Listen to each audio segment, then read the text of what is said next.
कर्म और धर्म, इन दोनों में श्रेष्ठ कौन है? आपने कह दिया कर्म, आपने कह दिया धर्म। कहने से कुछ नहीं होता, हर चीज को सिद्ध करना होता, प्रूफ करना। आइए मैं सिद्ध करके बताऊं कि कर्म और धर्म में क्या अंतर है और दोनों में श्रेष्ठ क्या है। आपके कहने से नहीं होगा, आपको सिद्ध करके बताना होगा। तो सुनिए, फिर आप भी बताइए। कर्म और धर्म में, दोनों में कौन श्रेष्ठ है? सो मैं आपको बताऊं, धर्म श्रेष्ठ है। कर्म और धर्म में क्या श्रेष्ठ है? धर्म। अब इसे मैं प्रूफ करता हूं। कैसे? सुनो। कर्म क्या है? इस धरती पर जो भी हम कर रहे हैं, यहां तक कि आंखों की पलक झपक रही है, तो वो अपना कर्म हो रहा है। मैं बोल रहा हूं, ये भी कर्म है। आप बैठे सुन रहे हैं, ये भी कर्म। आप यहां खुजला रहे हैं, ये भी एक कर्म हो रहा है। कुछ भी आप कर रहे हैं, वो क्या है? हर क्रिया कर्म होती है। कर्म और धर्म, इस धरती पर जो हम कर रहे हैं, सब कुछ क्या है? कर्म। अच्छा ये बताओ, कोई शराब पी रहा है तो वो क्या कर रहा है? जोर से मैया, सुनने में ध्यान दो। वहां क्या ध्यान है? कोई शराब पी रहा है, वो अपना क्या कर रहा है? जोर से बोलो। वो अपना कर्म कर रहा है। कोई दूध पी रहा है, वो अपना क्या कर रहा है? कर्म कर रहा है। कोई झगड़ा कर रहा है, वो अपना क्या कर रहा है? झगड़ा करना भी कर्म है, शराब पीना भी कर्म है, दूध पीना भी कर्म है, माँ की आरती उतारना भी कर्म है, और माँ को गालियां देना भी कर्म ही है। परंतु अब हमारा धर्म जो है वो क्या काम करता है? सुनिएगा। धर्म जो है वो ये बताएगा कौन सा कर्म करना है और कौन सा कर्म नहीं करना। जैसे आपके घर में जब आप रोटी बनाती हो तो आटे को पहले चलनी से चाल लेती हो।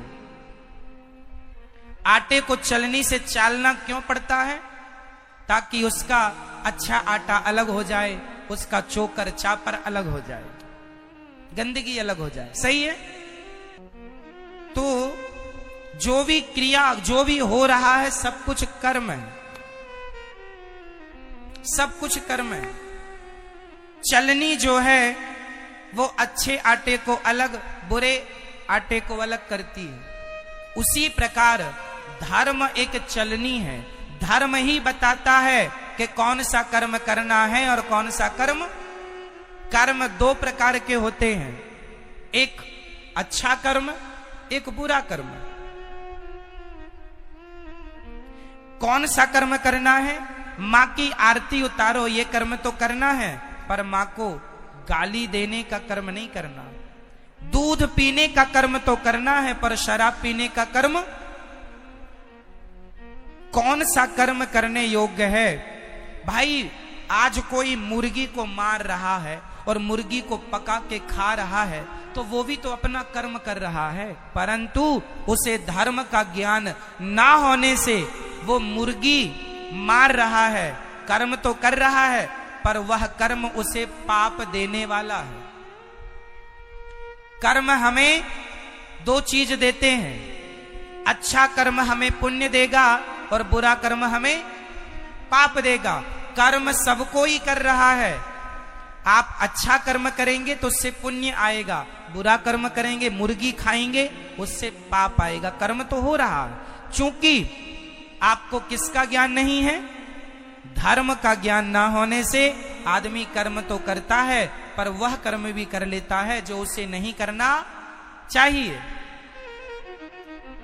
जो नहीं करना वह भी करता है। इसलिए मेरी प्रार्थना है, सदा वही कर्म करना चाहिए जो कर्म करने योग्य है, पर कर्म को पहले धर्म की कसौटी में कस लेना चाहिए कि ये कर्म ठीक है या नहीं है, करने योग्य है या नहीं। कर्म तो सब ही है। मैं आपको एक थप्पड़ मार दूं, ये भी एक कर्म होगा, और मैं आपको सम्मान से यहां बिठा दूं, ये भी एक कर्म होगा। कौन सा मुझे करना है, कौन सा नहीं, ये कौन बताएगा? बोलो मेरी मां। इसलिए प्रत्येक व्यक्ति को किसका ज्ञान होना चाहिए? जोर से, जोर से, धर्म का। यदि आप धर्म का ज्ञान रखते हैं तो आप जो भी कर्म करेंगे ठीक करेंगे। यदि आपको धर्म का नॉलेज नहीं है तो आप गलत कर्म कर सकते हैं, संभावना है, क्योंकि आपको ज्ञान नहीं है। जैसे एक पत्नी अपने पति को छोड़कर पराये पुरुष से संबंध रखे तो ये क्या है? वो अपना कर्म कर रही है। परंतु यदि उसे धर्म का ज्ञान होता तो ये हरकत वो कदापि ना करती। धर्म बताता है कि पति परमेश्वर है, इसलिए अपने पति को छोड़कर पराये पुरुष से संबंध रखना पाप है। यदि धर्म का ज्ञान होता तो अपने आप वो पाप से बच जाती। पाप से नहीं बची, क्यों? क्योंकि धर्म का ज्ञान नहीं था। और आज हमारे देश को धर्म निरपेक्ष कहा जाता है। गलत कहते हैं लोग, धर्म निरपेक्ष। हमारे सनातन धर्म में, भारत में छोटी सी बच्ची से लेके बूढ़े तक प्रत्येक व्यक्ति के अंदर धर्म होता था, होता है और होना चाहिए। हमारे देश में पहले कोई पुलिस नहीं थी। हमारे देश में कोई पुलिस की जरूरत नहीं थी। क्यों?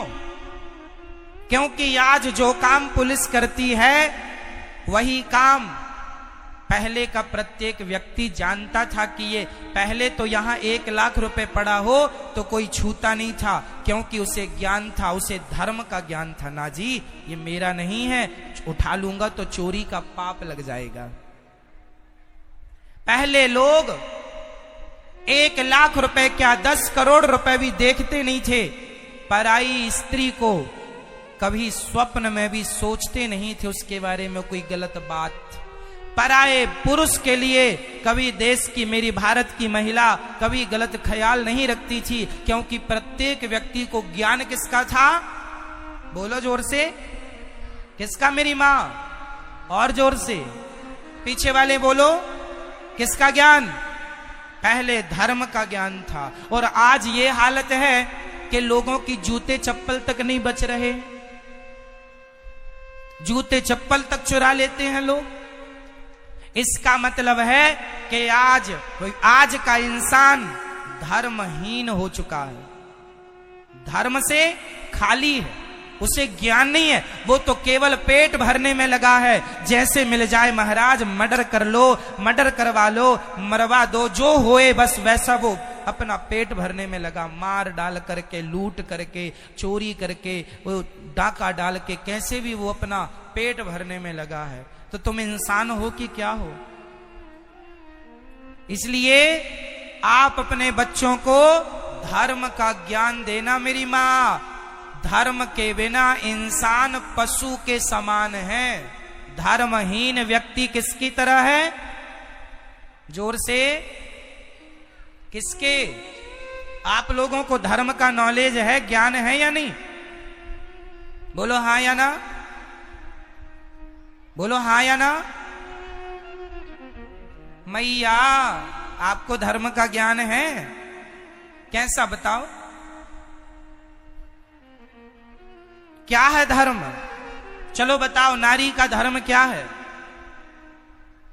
सबके भारत में धर्म है। पुत्र का धर्म है अपने माँ बाप को भगवान मानकर सेवा करना। पत्नी का धर्म है कि अपने पति को भगवान मानकर सेवा करना। दुकानदार का धर्म है ग्राहक को भगवान मानकर उसकी सेवा पूर्ति करना। हम सभी एक धर्म की बेड़ियों में बंधे हुए हैं। आप स्वतंत्र हैं या परतंत्र हैं? जोर से, जोर से। आप स्वतंत्र हैं या परतंत्र हैं? जोर से बोलो, बोलो और जोर से, हमें आवाज नहीं आ रही है। आप स्वतंत्र रहना चाहते हैं कि परतंत्र रहना चाहते हैं? आप स्वतंत्र रहना चाहते हैं या किसी के अधीन रहना चाहते हैं? बोलो। आप यदि अधीन रहना चाहते हैं तो किसके? बोलो। अब मैं बोल रहा हूं, ध्यान से, ये दास अनिरुद्ध समझाएगा। मैया कहां जा रही हो? अच्छा, तो हम चलते हैं। अच्छा, ध्यान से सुनो। आप कह रहे हैं हम स्वतंत्र हैं, गलत कह रहे हैं आप। ना तो स्त्री कभी स्वतंत्र हुई, ना तो पुरुष कभी स्वतंत्र हुआ। और यदि आपने स्वतंत्र होना चाहा तो आपका सर्वनाश हो जाएगा, पतन हो जाएगा। हम कभी स्वतंत्र नहीं हो सकते और हम होना भी नहीं चाहते। हम सदा धर्म के अधीन रहना चाहते हैं। हम किसके अधीन? बोलो। धर्म के अधीन। किसके अधीन? तो क्या आप स्वतंत्र हैं? नहीं। यदि स्वतंत्र होते और यदि आप मनमाना काम करोगे, आज एक स्त्री अपने पति को छोड़कर दूसरे पुरुष को रखती है, वो स्त्री अपने आप को स्वतंत्र मान रही है। उसकी स्वतंत्रता उससे पाप करा रही है कि नहीं? क्या समाज ऐसी नारी का सम्मान करेगा जो अपने पति को छोड़कर पर पुरुष से संबंध रखे? बताइए। उसने स्वतंत्र रास्ता चुन लिया, जो मन में आए। इसलिए हम स्वतंत्र नहीं हैं, हम वही करते हैं जो हमारा धर्म कहता है। क्या कहेगा धर्म, वो करेंगे हम। धर्म कहता है दूध पीना है बेटा, दूध पिएंगे। धर्म कहता है शराब नहीं पीना। आप मुझे 10 करोड़ रुपए देंगे और कहेंगे कि एक गिलास शराब पी लीजिए, तो मैं 10 करोड़ क्या, पूरी सृष्टि की दौलत लाकर कदमों में रख देंगे, तो भी मैं अपने धर्म का परित्याग नहीं करूंगा। मैं स्वतंत्र नहीं हूं, मैं धर्म के अधीन हूं। मैं गुलाम हूं धर्म का। मैं किसका गुलाम हूं? मैं किसका गुलाम हूं? 2 नारियां हैं समाज में। एक स्त्री का नाम है सीता, बहुत ध्यान से सुनिएगा। एक स्त्री का नाम है मेरी मां सीता, और दूसरी स्त्री का नाम है सूपनखा। सूपनखा रावण के बहिनी। अब बताइए, सीता माता स्वतंत्र है या सूपनखा स्वतंत्र है? कौन स्वतंत्र है? बोलो मेरी मां। कौन? सूपनखा स्वतंत्र है। इसलिए वो किसी पुरुष से कहती है कि हमसे विवाह कर लो, तो सम पुरुष न मोह सम नारी। राम जी कहते हैं हमारा भाई वहां बैठा है, एक बार बात कर लो, बात बने तो। चली गई। इतनी निर्लज्ज है, देखो खुद अपनी शादी की चर्चा कर रही, खुद अपना विवाह तय कर रही। लक्ष्मण जी से कहती हमसे विवाह कर लो, तुम बड़े सुंदर हो। वैसे तो तुम्हारे भैया बड़े सुंदर हैं, पर वो नहीं मिल रहे हैं, तुम ही मिल जाओ। वो कहती है कि हम भी कम सुंदर हैं क्या? राम जी ने पूछा तुम्हारी शादी हो गई? कहती नहीं हुई, जबकि सूपनखा की शादी हो चुकी थी। सूपनखा के पति का नाम है विद्युत जिह्वा। सूपनखा के पति का नाम